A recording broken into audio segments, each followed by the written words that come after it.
This video is part of my series, Philosophy from Around the World. Today, we travel to Mongolia to uncover a philosophy that's as dark as it is profound. A lone horseman rides through an ocean of white. The steppe stretches endlessly in every direction. No trees, no hills, no shelter. Just wind, snow, and silence so deep, it feels like the earth itself has stopped breathing. The temperature drops to 40 below. The sky merges with the ground in a wall of fog. Out here, you could ride for days and see nothing but emptiness. And in that emptiness, the Mongols discovered something the rest of the world spends its life running from. This is Mongolia, a land so vast it makes you feel like a ghost. A place where winter can kill you in hours, where survival depends not on what you own, but on what you're willing to let go. For centuries, the people here have lived under the cruelest teacher on earth, the steppe itself, and it taught them a philosophy the modern world has forgotten. Everything you cling to is temporary. Everything you build will fall. And in that terrifying truth lies the only real freedom. The Mongols conquered half the world, yet they left no palaces, no monuments, no cities of stone. They built an empire on horseback and let the wind erase it, because they understood something we've lost. Power fades, wealth crumbles, and the only thing that remains is the emptiness you were always trying to fill. This is the dark philosophy of Mongolia, the wisdom of emptiness. And once you see it, you can never look at life the same way again.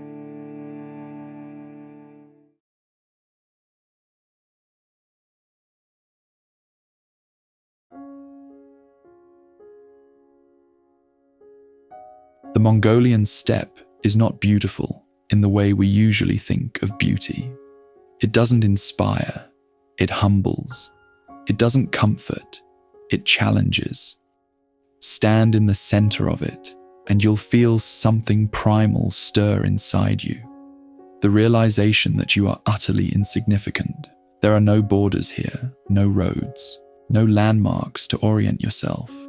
Just grass, wind, and sky stretching beyond comprehension. In summer, it's an endless sea of green that ripples like water. In winter, it becomes a white void where the horizon vanishes and you can lose yourself in minutes. The temperature swings from scorching heat to bone-splitting cold. Storms appear out of nowhere. Wolves hunt in packs. Resources are scarce. This is where the Mongols learned their first lesson. Nature does not care about you. You cannot conquer the steppe. You cannot control it. You can only flow with it, adapt to it, or die. And so the Mongols became nomads, people who owned nothing they couldn't carry, who followed the seasons, who understood that survival meant letting go. They didn't build permanent homes, because permanence is an illusion. They didn't accumulate wealth because wealth becomes a burden when you have to move every few months. They learned to live lightly, to take what they needed and leave no trace. This way of life carved a philosophy into their bones. Attachment is suffering. When you live on the steppe, you see impermanence everywhere. Grass grows, then dies. Rivers flood, then dry up. Animals are born, they live, they become food. Even the land itself shifts. Dunes move, valleys fill with snow, lakes appear and disappear. Nothing stays, nothing holds. And if you try to hold on, the land will teach you the cost. The Mongols watched empires rise and fall. They saw the ruins of cities swallowed by sand. They heard stories of kings who built fortresses that crumbled in a generation. And they learned the deepest truth of all. The only constant is change. But here's where it gets dark. The steppe doesn't just teach you impermanence. It teaches you that you are impermanent too. Your body, your thoughts, your identity, all of it is as fleeting as a cloud. The Mongols didn't fear this, they embraced it. Because once you accept that you are temporary, you stop wasting your life clinging to illusions. You stop trying to build monuments to yourself. You stop pretending you're in control. And in that surrender, something shifts. When you stop fighting the emptiness, you start to see it clearly. The steppe isn't just empty space, it's alive with possibility. It's a mirror that reflects your own mind back at you. The silence isn't absence, it's presence. The vastness isn't terrifying, it's liberating. Because when there's nothing to cling to, there's nothing to lose. This is the foundation of Mongolian philosophy. Life is not about accumulation. It's about flow. It's about riding the wind, not building walls against it. It's about understanding that the emptiness you fear is actually the source of all freedom. The steppe taught them this, and they never forgot. But the philosophy goes deeper, because the Mongols didn't just learn from the land, they learned from the spirits that lived in it, and those spirits had lessons of their own.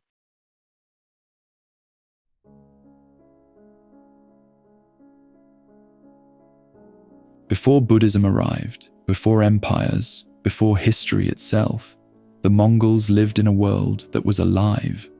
Not metaphorically alive, literally alive. Every rock, every river, every gust of wind had a spirit. The steppe wasn't just land, it was a living, breathing entity. And the shamans were the ones who could speak to it. Mongolian shamanism is older than language. It comes from a time when humans understood themselves as part of nature, not separate from it. The shamans, called Burgud or Zarin, were intermediaries between the visible and invisible worlds. They could enter trances, travel to the spirit realm, communicate with ancestors, and channel the voices of animals, mountains, and storms. And what did the spirits teach? The same lesson the steppe taught. You are not the center. You are one thread in a web so vast you cannot see the edges. The Mongols believed that everything in nature had consciousness. The wolf wasn't just an animal, it was a teacher of cunning and survival. The eagle wasn't just a bird, it was a symbol of vision and freedom. The horse wasn't just transportation, it was a sacred companion, a bridge between earth and sky. Every encounter with an animal was a message from the universe. If a wolf crossed your path, it meant you needed to sharpen your instincts. If an eagle circled above, it meant you needed to rise above your problems and see the bigger picture. If your horse refused to move, it meant danger was near. Listen, don't force. This wasn't superstition.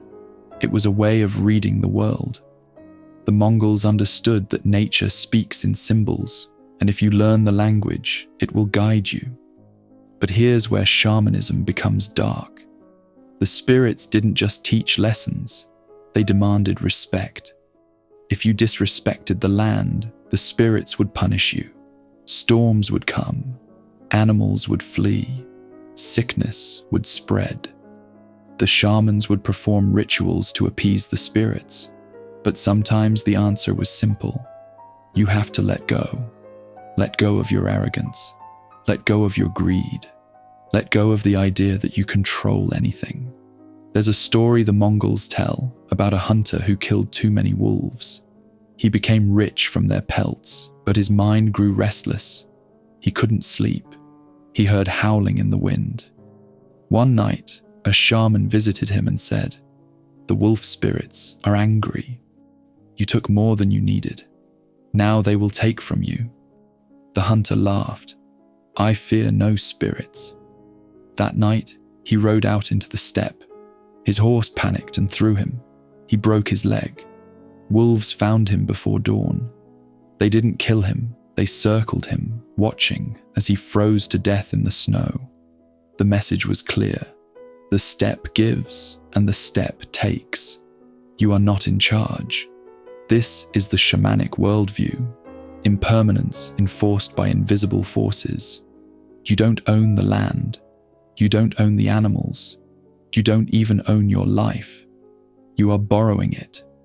And when the spirits decide your time is up, no amount of wealth or power will save you.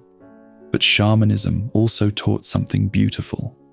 If you live in harmony with the spirits, if you take only what you need, if you respect the cycles of life and death, if you accept your place in the web, then the spirits become allies. They guide you, they protect you. They show you truths you could never see on your own. The Mongols learned to listen to the wind, to the animals, to the silence between thoughts. And in that listening, they found a kind of wisdom that doesn't come from books or teachers. It comes from the earth itself. This is why Mongolian shamanism is inseparable from their philosophy of emptiness. The spirits taught them that the self is an illusion. You are not separate from the wolf, the eagle, the mountain. You are part of the same flow. And when you die, you return to that flow. You become the wind, the grass, the next life in the cycle. Death isn't an ending, it's a transformation. And once you understand that, fear loses its grip. Then Buddhism arrived, and it took this primal wisdom and refined it into something even sharper.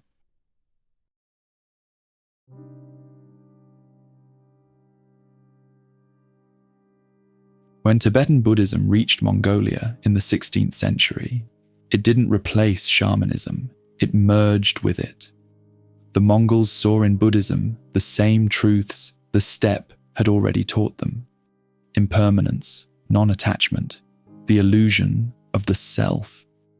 But Buddhism gave them a framework, a map of the mind that went even deeper. At the heart of Buddhist philosophy is the concept of Śūnyatā, emptiness. Not emptiness as nothingness, but emptiness as the fundamental nature of reality. Everything you see, everything you experience, everything you think you are, it's all empty of inherent existence. It only exists in relation to other things. There is no solid, permanent you, no fixed identity, no eternal soul. You are a process, not a thing, a river, not a rock. For the Mongols, this wasn't abstract philosophy. It was lived experience. They had already seen it on the steppe. The self is like a tent in the wind. It seems solid, but it's held together by threads that can be pulled apart at any moment. Your thoughts, your emotions, your memories, they arise, they pass, they dissolve. Nothing stays. Buddhism taught them to stop clinging to the illusion, to stop building a fortress around a self that doesn't exist. Because the more you cling, the more you suffer. This is the second noble truth. Suffering comes from attachment. You suffer because you want things to stay. You want your body to stay young, your loved ones to stay alive, your happiness to stay constant, but nothing stays. And so you suffer. The solution? Let go. Not in a passive, defeated way, but in a clear, awake way. See things as they are, impermanent, empty, flowing, and stop trying to hold water in your hands. The Mongols took this teaching and lived it. They didn't accumulate. They didn't cling. They rode across empires and left no monuments because monuments are just another form of clinging, an attempt to cheat impermanence. Even Genghis Khan, the greatest conqueror in history, understood this. Oral traditions say he once told his generals, "We ride the wind. We leave no trace. When we are gone, only stories will remain, and stories too will fade." He built an empire that stretched from Korea to Hungary, yet he left no palaces, no statues, no inscriptions. He was buried in an unmarked grave that has never been found, because he understood power is temporary, fame is temporary, even memory is temporary. All that remains is the emptiness. But here's the twist. And this is where Mongolian philosophy becomes truly profound. Emptiness is not nihilism. It's not despair. It's not nothing matters. It's the opposite. When you realize everything is empty, you stop wasting your life on illusions. You stop chasing things that can never satisfy you. And in that clarity, you become free. Free to live fully without fear. Free to love without clinging. Free to create without needing it to last forever. This is the secret the Mongols discovered. Emptiness is not the end of meaning. It's the beginning. Because when you're not attached to outcomes, you can engage with life completely. You can ride into battle knowing you might die. You can love someone knowing they will leave. You can build something knowing it will crumble. And none of that diminishes the act. It makes it more real. Buddhism calls this upaya, skillful action without attachment. The Mongols called it riding the wind, and it's the darkest, most beautiful truth you'll ever encounter. Life is fleeting, meaningless, and empty. And because of that, it's infinite.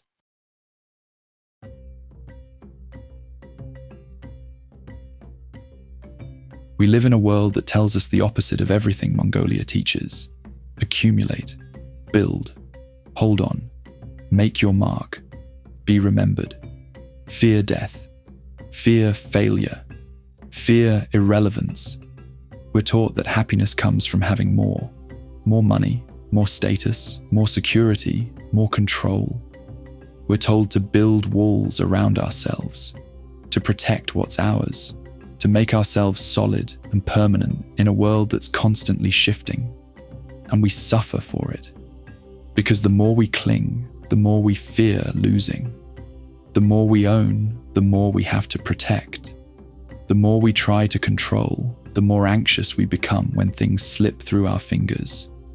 We spend our lives building fortresses against impermanence, and impermanence always wins. Mongolia offers a different path. What if you stopped clinging? What if you accepted that everything you have will eventually be taken away? Your youth, your health, your loved ones, your life. And instead of running from that truth, you embraced it. Not in a morbid, depressing way, but in a clear, awake way. When you accept impermanence, you stop wasting energy on illusions. You stop chasing things that can never satisfy you. You stop building an identity around things that will crumble. And in that space, something opens up. Freedom. Real freedom.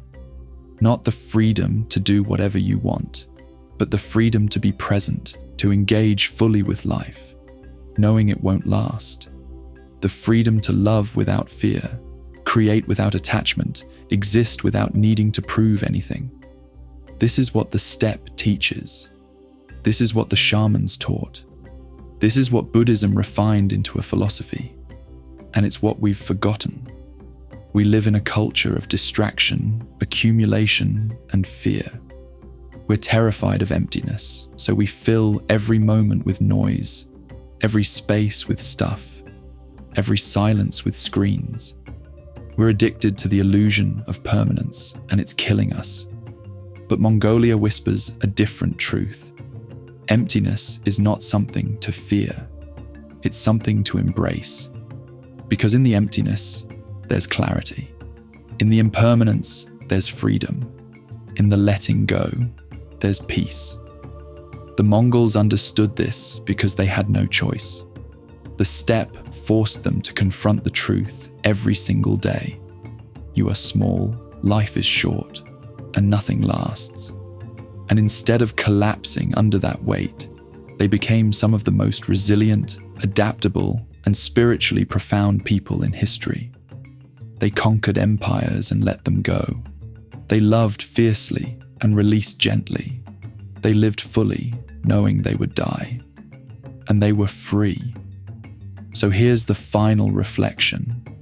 What are you clinging to? What are you afraid to lose? What illusion are you building your life around? and what would happen if you let it go. Not because you don't care, but because you see clearly. Because you understand that everything is temporary, including you.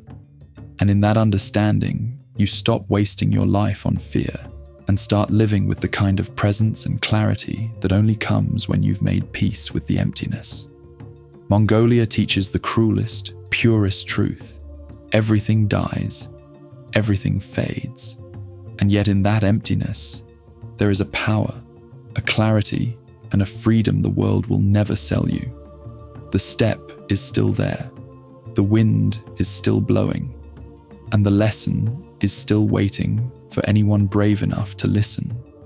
Will you?